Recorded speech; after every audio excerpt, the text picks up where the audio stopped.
धर्म की बात है ये, धर्म की बात है, धर्म की बात है ये, धर्म की बात है,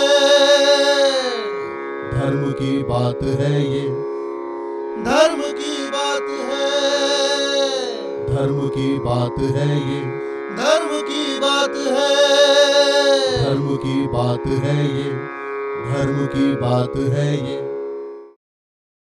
नमस्कार, मैं हूं अंजुला सिंह माहौर। धर्म की बात इस मंच पर आप सभी का हार्दिक स्वागत है। आज हमारे साथ मौजूद हैं बाबा अमरनाथ जी। हमारे दर्शकों के मन मस्तिष्क में उठते हुए ज्वलंत सवालों के जवाबों के लिए आज हमने आमंत्रित किया है बाबा अमरनाथ जी को। आइए चलते हैं बाबा अमरनाथ जी के पास, उनसे पूछते हैं हमारे दर्शकों के कुछ जिज्ञासाएं और कुछ सवाल। बाबा जी, आपका हमारे इस शो में बहुत स्वागत है। महंत जी, हमारा पहला प्रश्न है कि आपके इस आध्यात्म की शुरुआत कहाँ से हुई? मेरी अध्यात्म की शुरुआत बचपन में मेरे जहाँ जन्म हुआ वहीं मेरे यहाँ गौ आई, और गौ माता आई। जब मैं पैदा हुआ तो मैं अपने माता का दूध ना पी के उस गौ हमको दूध पिलाती थी। आज जब मैं सोता था तो मेरे को अनेक प्रकार के स्वप्न आते थे, तो मैं जैसे जैसे स्वप्न आता वैसे वैसे प्रक्रिया अपनाने लगा। तो छोटे पर ही मैं जब तीसरी क्लास में पढ़ रहा था तो तीसरी क्लास में ही एक बार घर छोड़ के मैं निकल गया। तो वहाँ पे मेरे घर में जो है नाथ संप्रदाय के वो हमारे परिवार से जो गुरु हैं बहुत लोग आते जाते रहते हैं। मैं उसमें सबसे बड़े सर्वोपरि गुरुओं में नाम है महंत अवैधनाथ जी का। मैं सादर उनका सर्व स्वरूप से और उनको एक भगवान के रूप से या गोरखनाथ जी के रूप से जैसे भी समझ लीजिए, उनको मैं यही समझता हूँ हमारी वो आत्मा है जी। पर ऐसा है कि मैं उस जगह से न जुड़ के मैंने एक अपना अलग से एक संस्था एनजीओ वगैरह बनाया बहुत साल बाद। बाकी मैं नाथ संप्रदाय से मैं पंजाब से दीक्षित हूँ, पाकिस्तान की गद्दी लेकिन है। आपने महंत जी बताया कि आपने भगवान शिव से दीक्षा ली है। भगवान शिव के बारे में बताइए कि उन्होंने दीक्षा किस तरह दी? स्वप्न में आकर भगवान साक्षात शिव ने प्रकट मेरे होकर? को ऐसा हुआ कि मैं एक बार पंजाब में एक जगह, बचपन में मेरा घर पंजाब में भी है और हरियाणा में भी है और कुशीनगर में भी है। कुशीनगर में मैं पैदा हुआ और मेरा भरण पोषण ज़्यादातर से पंजाब में ही हुआ, हरियाणा में हुआ और राजस्थान में भी कुछ फैमिली है। तो मैं जब सोया था तो मेरे सामने एकदम बिल्कुल प्रकाश हो गया। जब मैंने प्रकाश को देखा तो थोड़ी सी एक पल के लिए मेरी आंखें चौंक गई, जैसे झिझक सी लगी। मैंने देखा कि क्या है। थोड़ी देर के बाद जब स्थिर हुआ, जब अस्थूल हुआ तो मेरे को प्रकाश दिखाई दिया। प्रकाश में प्रतिबिंब के अंदर शिव जी दिखाई दी और शिव जी के तरफ से मैं बोलने नहीं सकता था, सिर्फ सुन ही सुन सकता था। उसके अंदर से मुझे आवाज आई कि तुम जो है कोई नए नहीं हो। भगवान शिव स्थिर हो गए और स्थिर होने के बाद उन्होंने कुछ मुझे आदेश दिया कि उसको देखो, और जब मैंने उसको देखा तो मुझे बड़ा आश्चर्य लगा। उन्होंने ये दिखाया कि मैं उनकी जटा में जो बंधा हुआ है वो पद्म नाग जिसको बोलते हैं, मैं ही वो हूँ। तो मैंने कहा कि मैं जब वो हूँ तो मैं यहाँ कैसे जी। तो इससे पहले भी मैं क्या था? बोले कि तुमको तीसरा जन्म हुआ है। पहला जन्म में मैं नासिक में था, नासिक में मेरा जन्म हुआ था। मैं वहाँ पे जो है मैं बहुत बड़ा एक संत के रूप में, महंत के रूप में रहा। वहाँ मैंने अपनी जीवन लीला को समाप्त किया। उसके बाद से पुनः मैं एक बार राजस्थान की धरती पे जन्म लिया और वहाँ पे जो है तब भी महंत था, संत था। और उसके बाद से जब ये मैंने देखा कि मैं पीछे 2 बार संत रह चुका हूँ, तो मैं इस जन्म को क्यों छोड़ूं और यह समय मैं व्यर्थ क्यों करूं? तुरंत मैंने जाके उसको तत्काल, मैं बहुत बच्चा था, उसको तत्काल जाके एक संत आश्रम में गया और उस समय मैं गुरु की तलाश में निकला जी। कि मेरे को योग्य गुरु चाहिए। गुरु तो ऐसे बहुत हैं। ऐसा संजोग हुआ कि मैं जब हरियाणा में आया तो मेरे गुरु जी जिनको मैंने गुरु बनाया, तो मुझे तो ज्ञान की कोई, मेरे तो ज्ञान भगवान भोलेनाथ देते ही थे, शक्ति सिद्धि ज्ञान जो भी मेरे माता जी आके मंत्र दे जाती। तो वो जो मेरे गुरुजी जिनको बनाया, वो गुरुजी के ऊपर वहाँ के लोगों ने एक ब्लेम कर दिया था कि इन्होंने किसी बच्चे को बलि चढ़ा दिया जी। तब मैं उनको नहीं जानता था। वहीं बगल में मैं एक हरियाणा में एक स्थान है, वहाँ का मैं महंत बन गया था। लोग वैसे ही मेरे को वहाँ ला के महंत बना के बैठा दिए और सुबह से शाम तक हजारों लोगों की लाइनें लगती और मैं आशीर्वाद देता और लोग ट्रीटमेंट हो जाता, इलाज हो जाता। कई बार रोहतक मेडिकल के मरीज जाते और भोले बाबा की कृपा से। हाँ हाँ, रोहतक मेडिकल कई बार जवाब दे दिया, ऐसे मरीजों को मैंने ठीक किया है। और उनके घर आज भी हैं, परिवार आज भी हैं, वो लोग आज भी हैं, लाखों लोग इसके गवाह हैं। महंत जी, जो 2 जन्मों से आप महंत बने चले आए थे, उसका लाभ आपको इस जन्म में अपने आप ही मिला स्वतः? जी, मुझे अपने आप मिला और मैं ये भी जानता हूँ कि पुनः मेरे कितने जन्म होंगे। अच्छा बाबा जी, क्या आपको उसके बाद भगवान शिव के दर्शन फिर कभी और हुए या नहीं? हुआ। मैंने भगवान भोलेनाथ से कहा कि अगर आप यहाँ हो तो मैं ये जानना चाहता हूँ कि मैं जो जुम्मा, जुमरात, सुबरात, ईद, रमजान, फातिया, कलमा, रोजा, मैं उसके ऊपर मैं उसकी जानकारियाँ जो हासिल कर रहा हूँ, और मैं ये जानना चाहता हूँ कि ये 5 पीर, छोटे पीर, बड़े पीर, या मैं सब धर्मों की आदर सत्कार करता हूँ और मैं सबसे कुछ जानने की, उसके लिए मैं उर्दू पढ़ने की भी कोशिश की। जो अलिफ बे पे टे से खे दाल कि मैं इनको जानूं कि जो हमारे गोरखनाथ जी ने कहा है कि 6 ही गायत्री जो है इनका 6 कलमा है, तो मैं उनको समझूं कि सत्य क्या है और असत्य क्या है। भगवान भोलेनाथ ने उस समय मैं अरुणाचल में था और एक खड्डा में इतना गढ़ के तपस्या कर रहा था जी। उस समय मेरे को भगवान भोलेनाथ ने दर्शन दिया सुबह 4 बजे। तो जब दर्शन दिया ना तो ओम बना और ओम के ऊपर एकदम चांद की आकृति बनी और वही पूर्ण जो है स्वरूप में बन गया। और एक पीछे जो हमारे बाबा बैठे थे, काला कफनी पहने थे, काले पीर के रूप में, उन्होंने हमको कहा कि सीधा तुम सामने देखो। जब मैंने सामने देखा ना तो जो भोलेनाथ के जो चांद में जो स्क्रैच लगा हुआ, जैसे जो खांचे लगा था, वो उन्होंने दिखाया कि वही मतलब ओम है, वही अल्लाह है, वही शिव है। वहां से मेरा ठहराव हो गया। उसके बाद मैं चला गया त्रियाराज जिसको बोलते हैं, वहां बंगाल में जो कांवरू कामाख्या, भूटान के पास काकद्वीप, छिन्नमस्तिका जगह है। मैंने कुछ प्रेरणा लिया कि मैं यंत्र मंत्र तंत्र मारण मोहन उच्चाटन रिद्धि सिद्धि अड़िमा गरिमा जलजस रूपदेश का चाचरी खेचरी बैकरी क्रियाओं को मैं जानता था। मैंने सोचा कि कुछ मैं जो त्रियाराज जिसको बोलते हैं, जहाँ हमारे गुरु गए, मैं वहाँ के तांत्रिक विधियों को भी समझूं कि क्या सत्य है और क्या असत्य है। मैं वहाँ गया, वहाँ पे एक बहुत बड़ा तांत्रिक आदमी, इतना बड़ा तांत्रिक, वो मेरे से ये कह रहा है कि मेरे को एक बुध, उसको ऐसा कि सब चमड़े में वो जो है चमड़े पूरे गंदे हो गए थे। एक पंजाब में कोई बाबा लहरगिरी का शिष्य भी गया था, चर्म रोग था उनको। जी, वो नहीं, चर्म रोग नहीं, उसमें जो है चर्म रोग जैसा फुंसी होता है और फुंसी होने के बाद उसमें कुछ जैसे पस बनता, पक्ष बनने के बाद वो जो क्या जानवर बन जाता, वो पांखें लग जाती और उससे उड़ जाता। तो मैंने देखा, ये बड़ा मेरे लिए भी फर्स्ट टाइम था, अचरज की बात थी। मैं जब उसको देखने गया, मैं सोचा इससे कुछ सीखूंगा।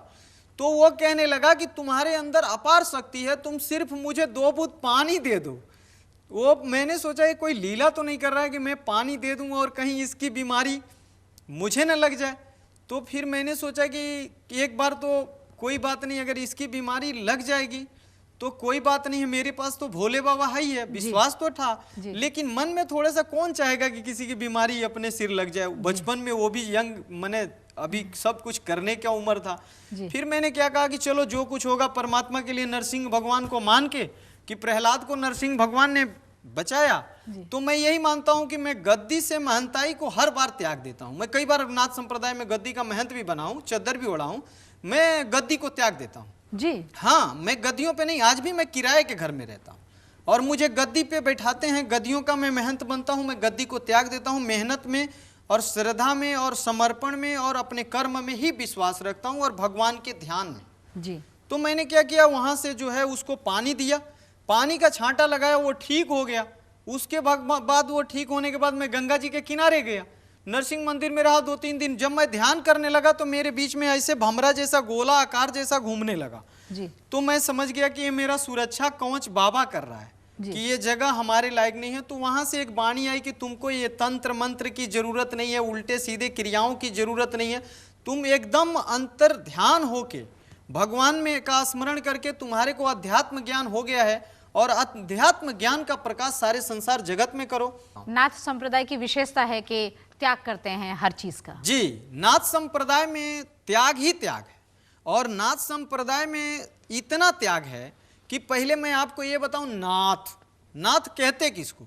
हम सदियों से सुनते आ रहे हैं कि नाथ, जैसे लोग कहते हैं गोरखनाथ, गोरखनाथ कहते किसको? गो माने इंद्रियों की रक्षा करने वाला, रोम माने रोम रोम में व्याप्त होने वाला, छह माने विकारों का नष्ट करने वाला, नाद मतलब जो शब्द से जिसकी उत्पत्ति हो, जी, शब्दों से जिसका प्रकाश हो, थे मतलब मेड होता है, मर्यादा। जैसे स्त्री की, माँ की, बहन की, बेटी की मर्यादा होता है, उसी तरह से संतों की मर्यादा होता है। कहते हैं वसन वसन की मेड है, मेड मेड की आन, मेड मेड को जानिए, मेड मेड पहचान। यानी शब्द से ही संत का पहचान होता है जी। क्योंकि जैसे आज मान लीजिए वकील है, एडवोकेट है, राम जेठमलानी है, या सोनिया गांधी है, इंदिरा गांधी है, अटल बिहारी वाजपेयी जी हैं, इन लोगों की पहचान कैसे है? शब्द से है। जो ये बोलते हैं या लोग सुनते हैं और इनसे कन्वर्ट होते हैं। महंत जी, यहाँ पर एक प्रश्न आता है जी, यहाँ पर एक प्रश्न है कि मानव जाति से संबंधित है, उनके जी। कल्याण के लिए तीन वो कौन से रत्न हैं जो मानव जाति के कल्याण में काम आते हैं?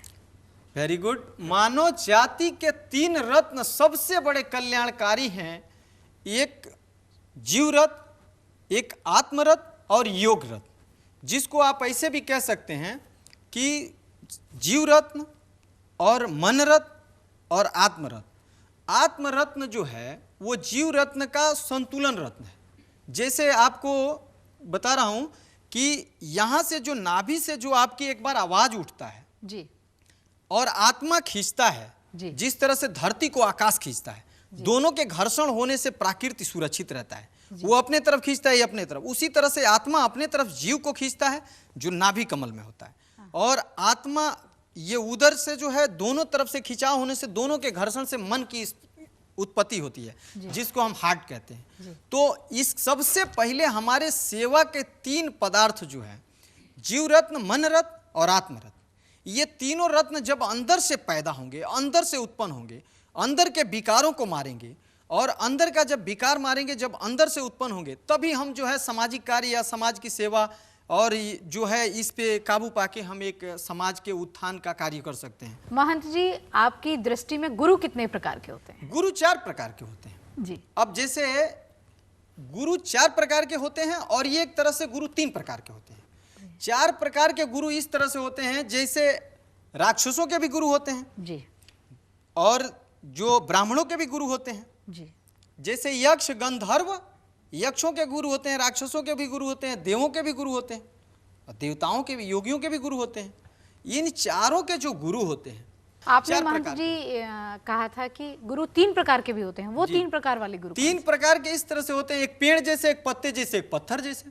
जी, जो पेड़ जैसे होते हैं वो ज्ञान लेते भी हैं और ज्ञान देते भी हैं, जी, और पत्ते जैसे होते हैं, ज्ञान जो है कि खुद को तो है नहीं, और जो सुन लिया उसको ले लिया, कॉन्फिडेंस है नहीं, अपने भी भटकते हैं, अपने भक्तों को भी भटका देते हैं।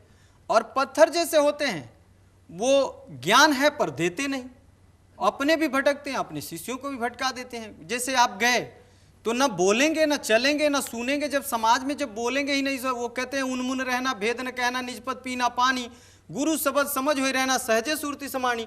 यानी उन्मुन रहने का मतलब आप वाणी से, मुंह से मत उन्मुन रहना। उन्मुन रहने का मतलब कि अपने मन के उदर, मन का बेग, उदर का बेग, उपस्थ का बेग, जीवा का बेग, इंद्रिय का बेग, क्रोध का बेग, इन बेगों पे दमन करके शासन करना, अनुशासन में रहना और शासन करना, तब गुरु। बाकी आजकल ऐसा ही है कि जो नहीं बोलेगा जी, वो भी बहुत बड़ा गुरु माना जाता है। नहीं बोलेगा, पेड़ नहीं बोलता है, फल बहुत देता है, तो उसको कहीं वृक्ष के जगह पे लगा दिया जाए, लेकिन उसके पौधे नहीं होंगे, और जिस फल के पौधे नहीं होंगे उसकी प्रजाति खत्म हो जाएगी। इसलिए मैं ये कहता हूं कि बोलने वाला ही योग्य गुरु है। और ध्यान, जैसे तीन लोग होते हैं, एक जो है आपने देखा होगा कि मैं ये नहीं कहता बोलने वाले भी अच्छे नहीं बोलते हैं, वो अच्छा। महंत जी, ईश्वर और अवतार में, जी, ईश्वर और अवतार, जी, इनमें फर्क क्या हो जाता है? बहुत फर्क है। ईश्वर जो है वो अविनाशी है, और ईश्वर एक अपार सृष्टि का स्वामी है, एक सृष्टि नहीं, जी, जलचर, थलचर, नभचर, अनंत अगोचर में ही वो विराजमान है, और उसकी प्रकाश की ही प्रतिबिंब से, मैं गर्भ संहिता का विशेषज्ञ हूँ, जिस तरह से मनु ने अपने माता के गर्भ में ही सारी शिक्षा ग्रहण कर लिया था, उसी तरह से जिससे गर्भ संहिता से ही रावण संहिता बनता है, और रावण संहिता से भृगु संहिता बनता है। तो समझ लीजिए कि उसके बाद जैसे आपने कहा था कि संतों में और ईश्वर में बहुत फर्क है। ईश्वर में और अवतार में, ईश्वर और अवतार में बहुत फर्क है। वही अवतार हो गया तो जो अच्छा कार्य किया वो संत हो गया, चाहे वो कोई हो, स्वामी विवेकानंद जी हैं जैसे। अवतार का मतलब हुआ एक अंश जिसको सभी साधनों की जरूरत हो, और ईश्वर का मतलब ये हो गया कि अनंत अगोचर में जो विराजमान है, जिससे वायु की, जल की, अग्नि की और प्रकृति की उत्पत्ति होती है, जिसको हम देख के वहाँ तक जाना, ये विज्ञान तो बहुत दूर की बात है। मैं दावा करता हूँ कि विज्ञान तो बहुत दूर की बात है। जहाँ से ओम की प्रकाष्ठा होती है, जहाँ हम शनि, राहु, केतु, बुध, बृहस्पति, गुरु, ये क्या है? एकदम स्टोन है, ये कुछ नहीं है, स्टोन है। जहाँ ईश्वर के प्रकाश टकराता है, एक बूंद प्रकाश टकराता है, उससे अनंत चंद्राकार 12 चंद्रमा है, 16 सूर्य है शरीर के अंदर। अभी एक सूर्य पे पहुंचा नहीं, एक चंद्रमा पे पहुंचा नहीं। दिन भर मीडिया कूटते रहती है कि हम चंद्रमा पे घर बना रहे हैं। अच्छी बात है, आप घर बना रहे हो, लेकिन जो यहाँ आपने एक समाज का और सामाजिक उत्थान का और समाज में बढ़ते हुए भ्रष्टाचार पे अगर रोकथाम नहीं लगाया तो एक तरफ आप बना रहे हो, दूसरे तरफ नाश हो जाएगा, उसका फायदा क्या है? अच्छा महंत जी, ये बताइए, मरने के बाद इंसान कहाँ चला जाता है? मरने के बाद जीव का विलय जो है जल में हो जाता है और आत्मा का विलय परमात्मा में हो जाता है। जैसे आपने देखा होगा, कबीर साहब ने कहा, जब मैं था तब हरि नहीं, जब हरि है मैं ना है। बड़ा बहुमूल्य अवसर मिला है बाबा जी के साथ बातचीत करने का, लेकिन समय की बाध्यता है। लेते हैं एक छोटा सा ब्रेक, लेकिन आप कहीं मत जाइएगा, क्योंकि इस ब्रेक के बाद वापस आते हैं और इस पर चर्चा को आगे बढ़ाते हैं। इचक दाना पिचक दाना स्कूल नहीं जाना, चलो भागो। दाना दाना दाना, जिसको देखो इचक दाना पिचक दाना। चाय बना भाई। तेरी तो बाहर में जाए तेरा इचक दाना। अब गुस्सा क्यों? जब बेचने गए थे दाना खराब तो कैसे बिकता? अच्छे तेल के लिए टेस्ट करते हैं हम, हर दाने को क्वालिटी के लिए। अबे खाना बसेरा कच्ची घानी एगमार्क ग्रेड 1 शुद्ध सरसों का तेल। Born to lead. Born to lead.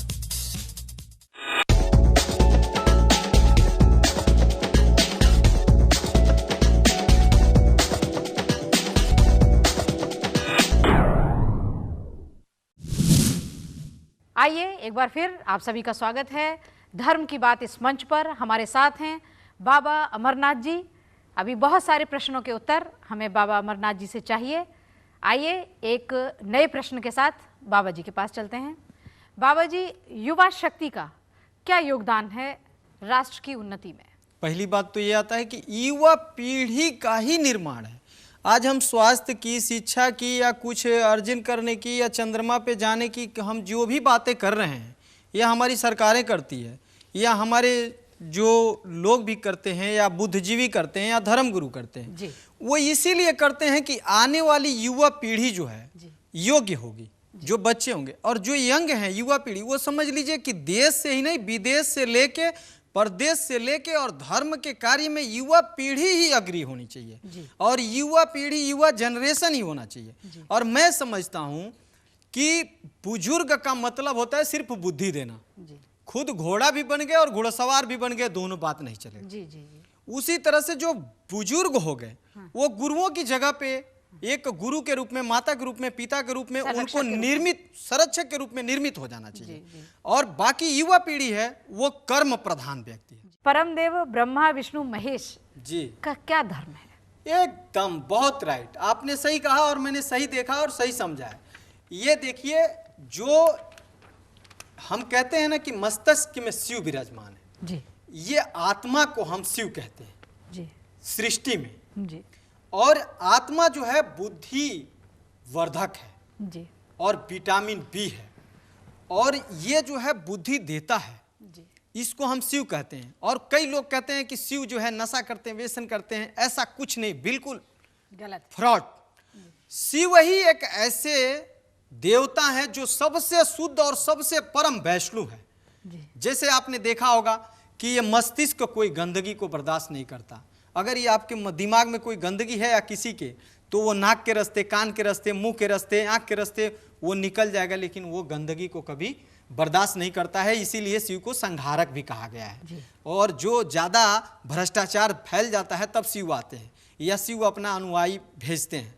तो यात्मा में शिव है और शिव ही परम सत्य है और शिव के ही शरीर में 3 स्थान है। क्या है जी, 3 जैसे आपके शरीर में, हमारे शरीर में 3 स्थान है। तो ये जो मस्तिष्क है यहाँ आत्मा विराजमान है, यहाँ पे शिव की प्रकाष्ठा और त्रिपुंड और शिवलिंग जो बोलते हैं, सब कुछ सारा ब्रह्मांड, मन चित्त बुद्धि अहंकार सब कुछ इसी से तो है। तो ये जो है यहाँ पे भगवान शिव विराजमान है और इसको हम शिव की नाम से देखते हैं। और ब्रह्मा जी? ब्रह्म जो है जीव रूप है। जैसे हम पहले गर्भ में आते हैं तो जीव बनते हैं, जीव माने कीटाणु, और ये कीटाणु बनने के बाद अंश बनते हैं, अंश से हम षष्ठम महीना में हंस बनते हैं और सप्तम महीना में हम परमहंस बन जाते हैं, यानी पैदा होने की दृष्टि आ जाती है। लेकिन विटामिन की कमी होने की वजह से माँ विटामिन को पूरा करती है, तो अष्टम में हमारी पूर्णावती होती है। जैसे हाथ पैर जो बोलते हैं ना, अष्ट रूप हो गया, तो अष्टम में हम पूर्ण हो जाते हैं, 9वां मास में पैदा हो जाते हैं, 10वां 11वां भी हो जाता है। तो मतलब वो तो एक जिज्ञासा के स्वरूप से बढ़ता है कि माँ क्या भोजन करती है, कौन सी किस प्रकार की भोजन करती है, उसी प्रकार बच्चे का विकास होगा। तो जो है यहाँ ब्रह्म है, यहाँ जो है जहाँ पित्त होता है, दोनों का जो संचार होता है, जीव और आत्मा का मिलाप होता है, जहाँ से मन की उत्पत्ति होता है, वही विष है। वो फट जाता है, जहर हो जाता है, डॉक्टर कहते हैं हम पित्त फट गया, मर गया, वहाँ विष होता है। और विष ही सबसे बड़ा अघोर जगह है। इसीलिए बैरागी संत जो होते हैं वो देखते होंगे कि गंगा जी के किनारे रहते हैं, 5000 बार वो गंगा जी में स्नान करते हैं, क्योंकि वो परम विष्णु भक्त होते हैं। इसलिए जो है यहाँ दोनों का मिलाप होता है, वहाँ विष है और विष फट गया तो मर गया। इसीलिए उसको एक मंत्र भी आता है, ओम अघोर अघोर महाघोर घोर घोर भ्यत्रभ्यम सर्वेभ्यम सर्वेभ्याम नमस्तुभ्यम रुद्रम रूपभ्यम ओम सोहम जी। यानी शिव का ही शून्य साकार जब हुआ, यानी जीव और आत्मा, आपने सुना भी होगा ना कि पहले शिव आए फिर ब्रह्मा आए, ज्योति मिली, दोनों का क्रॉस हुआ, उसमें से आत्मा मन प्रकट हुआ, वहीं विष्णु के नाम से, अलग अलग नामों से भगवान शिव की ही ये 3 नाम है और अलग अलग नामों से लोग उनकी उपासना पूजा आराधना करते हैं। और कई जो संत आते हैं उनको सताते संत हैं, और लेकिन वो धर्म से कट के अपना पंथ बना लेते हैं। चूंकि हम ये चाहते हैं कि पंथ ना बना के धर्म बनाया जाए, और धर्म की जो मंच भी बनता है तो आपने देखा होगा कि जिसका शिष्य होगा गुरु का, वो उसका ही गुणगान करेगा। उसको किसी के बाना से उसके अंदर क्या है उससे कोई मतलब नहीं। अब अगर किसी ने कुछ भी नहीं लिया, कुछ भी नहीं दिया, तब भी उसको कुछ मतलब नहीं। मैं ये कहता हूँ अगर मेरा भी कोई शिष्य है, मैं उनको ये उद्देश्य जनादेश देना चाहता हूँ कि शिष्यों से ही गुरु की पहचान होती है। अगर मेरा कोई शिष्य, मेरे 2, 2.5 लाख 3 लाख 4 लाख शिष्य हैं, मैं उनको भी ये कहना चाहूँगा कि संत जो ये गेरुआ वस्त्र है, जो गेरुआ ये चोला है, और जो गुरु का चेला है, उसी को हम चोला कहते हैं। क्या कहते हैं? माता पार्वती ने अपने नख से चीर कर इस रूप को दिया था। जैसे माँ ने गर्भ में अपने खून से जो खून का गोला बनता है उससे सृष्टि होता है, उसी तरह से ये जो रक्त रूप में भगवा दिया कि तुम माँ का और सृष्टि का और धर्म का ध्यान करना और धर्म के लिए और न्याय के लिए लड़ना। बातें बहुत हैं, समय बहुत कम है, लेते हैं एक छोटा सा ब्रेक और ब्रेक के बाद मिलते हैं दोबारा बाबा अमरनाथ जी के साथ। इच्चक दाना पिच्चक दाना, स्कूल नहीं जाना, चलो भागो। दाना दाना दाना, जिसको देखो इच्चक दाना पिच्चक दाना। चाय बना भाई। तेरी तो भाड़ में जाए तेरा इच्चक दाना। अब गुस्सा क्यों? जब बेचने गए थे दाना खराब तो कैसे बिकता? अच्छे तेल के लिए टेस्ट करते हैं हम, हर दाने को क्वालिटी के लिए। अबे खाना बसेरा कच्ची घानी एगमार्क ग्रेड 1 शुद्ध सरसों का तेल। Born to lead. Born to lead.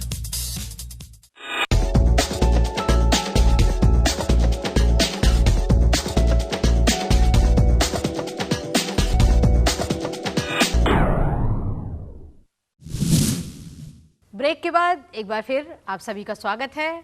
धर्म की बात इस मंच पर आज हमारे साथ उपस्थित हैं बाबा अमरनाथ जी। आइए बाबा जी के महत्वपूर्ण संदेश के लिए चलते हैं बाबा जी के पास। बाबा अमरनाथ जी, आप अपने भक्तों को जो जी जागरण के माध्यम से आपके निरंतर दर्शन लाभ ले रहे हैं, उनको कोई ऐसा संदेश दीजिए जो उनके जीवन में बहुत महत्वपूर्ण हो, निधि के रूप में हमेशा उनके काम आए। सबसे पहले तो ये, जैसे आपने कहा कि किसी को दीजिए, ऐसी चीज़ दीजिए जो कभी खोए नहीं। जी नहीं खोने वाली एक ही ऐसी वस्तु है जो शब्द है, जी और शब्द ही ज्ञान है। जी लेकिन उसको शुद्ध नेति और नीति और नियत, इन तीनों को ठीक रख के अगर कोई भी चीज़ किसी को दिया जाए तो नहीं खोने वाला वो सबसे बड़ा चीज़ है। जैसे आपने जो दिया है, जैसे आपने भी दिया है जी, आपके माध्यम से जी जागरण में के सारे दर्शक सुनते हैं, आपको देखते हैं, तो आपके ही प्रेरणा, जैसे मैंने कहा था कि हमारी फाइनेंशियली पोजीशन नहीं होती, तो मैं उन भक्तों को भी यही देना चाहूँगा कि ओम सोहम शियोहम, माने ओम सोहम और शिव गोरक्ष मंत्र का जाप करें, जिससे आने वाली उनकी सभी बाधाएं, कष्ट, कलेश, दुख, परेशानी अपने आप ही नष्ट हो जाएंगे।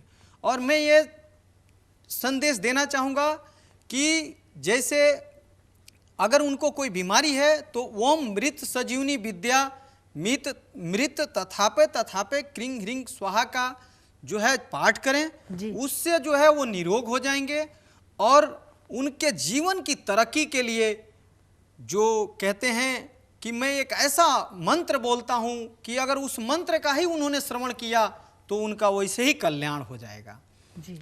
और साबर मंत्र है, और साबर मंत्र को एक गोरखनाथ जी का और मच्छेंद्रनाथ जी का बनाया हुआ एक ऐसा शब्द है कि शब्द से ही, जैसे मैं यहाँ बैठा हूँ, जो हमारे भक्त इंग्लैंड में, अमेरिका में, Russia, Japan, Saudi Arab, Iran, Tehran, Sri Lanka, Colombo, Tokyo, Saudi Arab, Riyadh, चीन, फार्मोसा, ताइपे, जापान जो बैठे हैं, उनको हम क्या करते हैं, यहीं से शब्द देते हैं जी, और उन्हीं शब्दों से उनका निवारण हो जाता है जी। तो मैं इन सारे भक्तों को यही एक शब्द देना चाहूँगा कि जिसको वो श्रवण करें।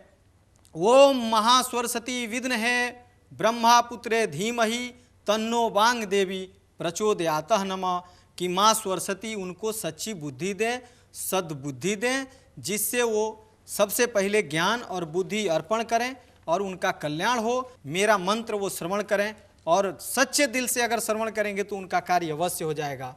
ओम नमः पद्मावते पद्मतने लक्ष्मीदायिनी विंध्यवासिनी सर्वशत्रु संहारिणी दुर्जन मोहिनी रिद्धि सिद्धि वृद्धि कुरु कुरु में नमः।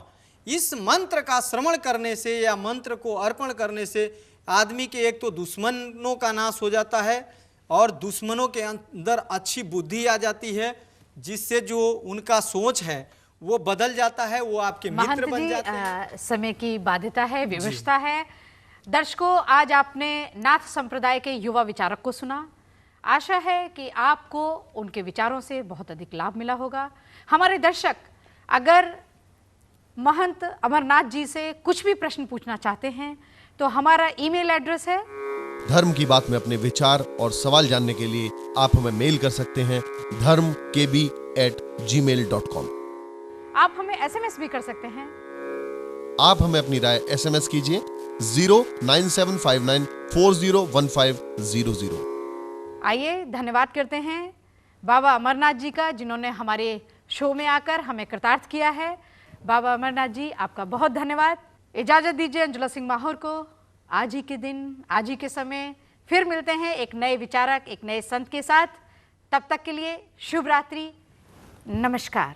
धर्म की बात है ये, धर्म की बात है, धर्म की बात है ये, धर्म की बात है, धर्म की बात है ये, धर्म की बात है, धर्म की बात है ये, धर्म की बात है, धर्म की बात है ये, धर्म की बात है ये।